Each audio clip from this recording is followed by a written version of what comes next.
बहुत समय पहले की बात है। एक मगधपुरी नाम का गांव था।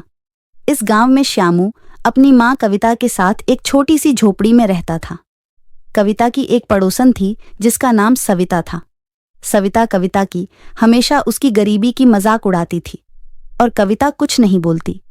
कविता बहुत गरीब थी, उसके पास कुछ खाने के भी नहीं था। वहीं दूसरी तरफ सविता के पास किसी भी चीज की कमी नहीं थी। उसके पास घर, गाड़ी, बंगला सब कुछ था। कविता अपने खाने पीने के खर्चे के लिए दूसरे के घर बर्तन मांजने का काम करती थी। इस तरह कविता के घर का खर्च चलता था। वहीं दूसरी तरफ सविता अपने घर नौकरानी रखी थी। एक दिन की बात है। कविता अपने बेटे श्यामू से बोली, मैं कब तक सभी के घरों में काम करती रहूंगी। जहां भी जाती हूँ लोगों के ताने सहती हूँ। पता नहीं मेरी किस्मत कब बदलेगी। तभी श्यामू बोला, माँ, क्यों ऐसा बोल रही हो? मैं भी तुम्हारे साथ काम करने चलूंगा। तभी कविता बोलती है, नहीं, मैं तुम्हें अपने साथ नहीं आने दूंगी। तुम जाओ श्यामू, कोई काम ढूंढो। इस तरह श्यामू अपनी माँ की बातें सुनकर घर से निकल गया। इस तरह श्यामू अपने घर के रास्ते होते हुए अपने मंजिल की तरफ जाने लगा। इस तरह श्यामू को एक जंगल पार करना था।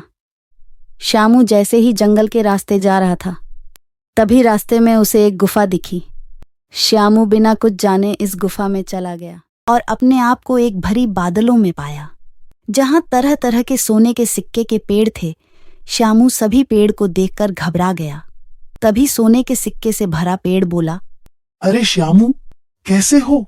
तभी श्यामू बोला, मैं ठीक हूँ। तभी श्यामू अपनी सारी कहानी सोने के सिक्के वाले पेड़ से बता दी।